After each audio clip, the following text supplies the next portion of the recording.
Beautiful. So I'm Dr. Ventrella. I am Dr. Turner's resident here at Living Wellness Medical Center. Not sure if I've had the pleasure of meeting everyone. Hopefully I'll be able to meet you all soon in person. I did about a 6-month internship with Dr. Turner before starting my residency here a couple months ago now. So it's been really great.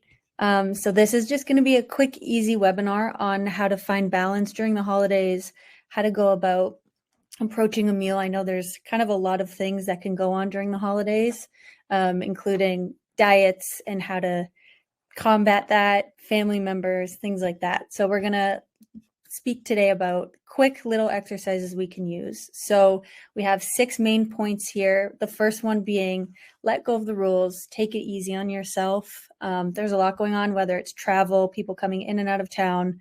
You have family around, which can be a great thing and can be difficult for some people as well.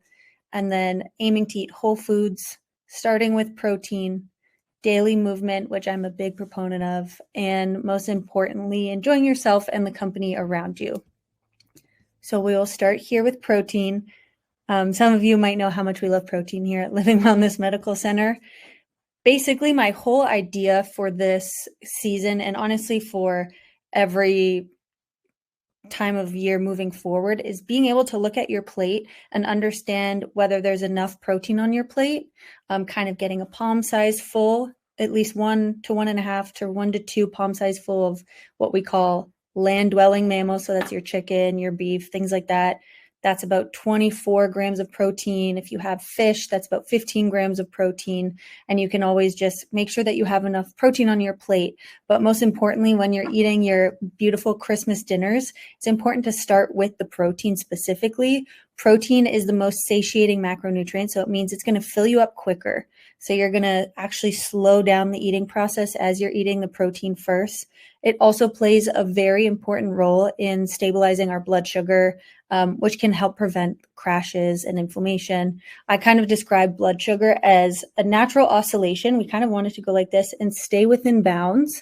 But what happens is if we're eating too many heavy carbs first, we actually go out and above and below the kind of window of optimization, I guess we could call it. So our carbs kind of spike our blood glucose up here and then can cause us to crash down here. So we oscillate too far in both directions when we don't have protein before. So that can cause inflammation. It can lead to crashes. It can lead to actual hunger cues too. You can crave more sweets later in the day in addition to that. So that's another reason to start with protein. We talked a little bit about this, but here's a quick reference guide. So the 21 to 25 grams of protein, palmful is that's meat. Then you have fish is 15 grams. If you can tolerate dairy, I love cottage cheese. It's very delicious and also incredibly high in protein for what you would expect. It's half a cup is 14 grams of protein. I personally really like to sprinkle some cinnamon on there, which is also a blood sugar stabilizing herb that we love to use here, some blueberries, and you can kind of make it a little sweeter dish. It's kind of like a breakfast thing for me. I've seen some of my friends actually throw it on salads, which kind of sounds weird, but I promise it's very delicious. And then, of course, Greek yogurt. So half a cup of Greek yogurt is about 12 grams of protein. 1 egg is 6 grams of protein. And then you have like your lentils, your chickpeas. Those can be anywhere from 9 to 6 grams per half of a cup. And then something that's overlooked often is hemp hearts. So a tablespoon is about 9.5 grams of protein. You can easily sprinkle that on a salad. Maybe you're in charge of making a side dish. You can sprinkle that on your side dishes. And there's 9.5 grams of protein right there.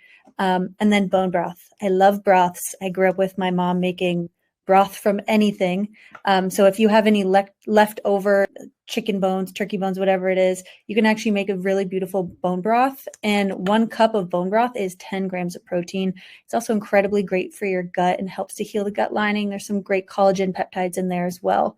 So it's kind of like a twofer in that one. The next point is daily movement. I talk about this with all of my patients. Exercise increases glucose uptake into the cells, so that's going to help reduce our insulin or blood glucose spikes and reduces inflammation. When we're exercising, we're basically increasing blood flow to the muscles. So think of it as your body building a direct highway for our nutrients into our muscles to be taken up and to be used. So when you increase that blood flow, you're asking all of your carbs, your fats, and your proteins to go straight there to be used. So it's not going to be hanging out in our blood vessels, especially when we're talking about sugar. That's what hemoglobin A1C is, which I'm sure you've all been over with one of your doctors here. Hemoglobin A1C is actually sugar being sticky, not pulled into the cells, and it hangs out in our blood vessels and kind of sticks to things and can cause inflammation, can cause clots, or is one of the factors causing clots. So this exercise is a great way to increase sugar uptake into the cells. And specifically, there's been some research on resistance training, which is basically just weightlifting. So resistance training can stimulate glucose uptake, for up to 2 days after your workout. So even a little bit can go a long way. You have one 30-minute workout and you're going to be reaping the benefits for 2 days after that. And that's compared to just us sitting on our butts, basically. So if you want to lift some weights or lift some turkey, whatever it is, that's a really helpful way to improve your inflammation. This is one of my favorite parts. I joke around with all of my patients that I come from an Italian family. So food is very important to me. But what I remember most about growing up in such a close-knit family is we would have Sunday dinners and we would cook together and we enjoyed our meals together around a table. It was really about community and it was really about enjoying each other's company. So two of the most sought after diets or lifestyles are the Mediterranean diet. And I'm sure you've all heard of the blue zones, some of the most healthiest populations in the world who live the longest. So the Mediterranean diet, although we talk about the diet itself all the time, I think we often overlook the company and the community aspect of it. So it's about preparing and enjoying the food with your family, enjoying it with your loved ones. Some of the healthiest cultures in the world prioritize community and have this woven into their everyday lives. They make their meals together, they enjoy them together, they're making sure they're savoring the moment and they're enjoying each other's company and the food. And same thing with the blue zones. They're very, very important piece of their culture is social engagement and having that strong sense of community. And then speaking of broths, because I do love a broth, we have a bonus here. We have a really nice winter immune soup recipe. So this is really good for not only coming into the holidays, but coming out of the holidays. It's bound to happen. We're going to be eating some cookies. We're going to be kind of straying off of our norm, and that's totally fine. That's kind of what we talked about at the beginning, is just let go of all that, enjoy yourselves, do the best you can. But with all of that can come some sickness sometimes. Sometimes we get sick. It's that time of year where we might be traveling. There might be people in and out of our homes. So this is a really great recipe to help ease any of the cold and flu symptoms and or prevent it. So burdock root is in this, which is a really beautiful root, dandelion root, and usually these are available at grocery stores. If not, they're kind of available at specialty herb stores too. So how we go about using this. So we have astragalus root, which is really great for our immune system, dandelion root, burdock root, ginger root. Ginger is not only anti-inflammatory, but it's what we call circulatory stimulant. So it keeps us warm. It helps pump our blood as well. Kelp, dulse, or other sea vegetables. We have olive oil, onion, shiitake mushrooms. Mushrooms are really great immune modulators. They help to bolster our immune system. And garlic, and then miso paste. Something that I love about garlic, which is just so simple, when you cut garlic, it's actually best to let it sit for a couple minutes before you use it in whatever you're about to use it in. There's a component in garlic called allicin, which is very potent. It's a great antimicrobial, so it means that it can fight bugs and viruses and things like that. And so when you chop it, you're actually activating that allicin, and you let it sit and it keeps activating. So let it sit for a bit after you chop it, prepare the rest of the meal, and then kind of toss it in later. Basically, you're just going to bring some water to a boil. You're going to add the roots in, the ginger, the sea vegetables, let it simmer for 45 minutes to an hour.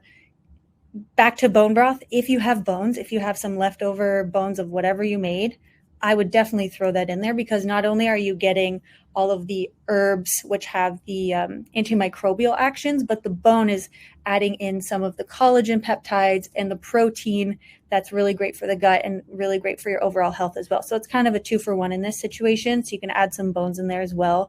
I also recommend adding a little bit of lemon juice or some type of acid. When you add acid to the bones, it helps to leach a lot of the nutrients out of the bones. So let that sit, let it simmer. You can strain all of that and then keep the broth in the pot over medium heat. That's when you're going to want to heat up some olive oil and then throw in, you're basically sauteing your mushrooms, your onions, and then add the garlic that has been sitting for a while.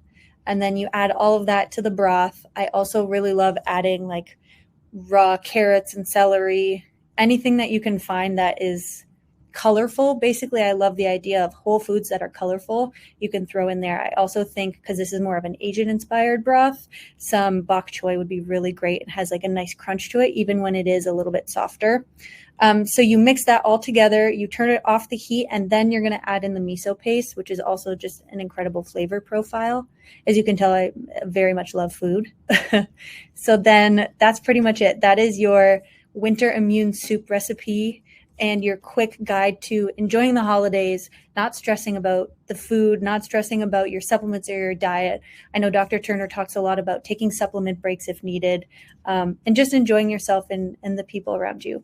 So if you guys have any questions, please feel free to throw them in the chat. I know this might be, I think I'm about 15 to 30 seconds delayed or ahead of you guys. So I'll wait here for a little bit and see if you have any questions.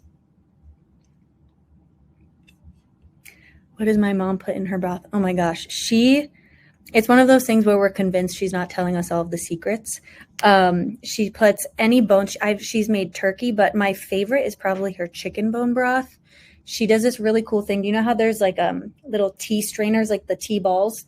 She'll put pickling spice into that ball so you don't have to like strain it out, because that's kind of a pain in the butt to strain out. She'll put every vegetable she can find in her fridge. We kind of call it like a chicken, everything but the kitchen sink soup, everything in the fridge. I think she puts some miso paste. She puts bay leaves. She puts so many things, and she's definitely holding out on us. I think she might put a little bit of like chicken broth concentrate in it as well. It's like the most flavorful thing ever. If I had the willpower to make that every week, I would, and just sip on that every morning. It's so good. Well, thank you so much for attending. I hope to meet you all in person soon. And happy holidays. Please enjoy yourselves.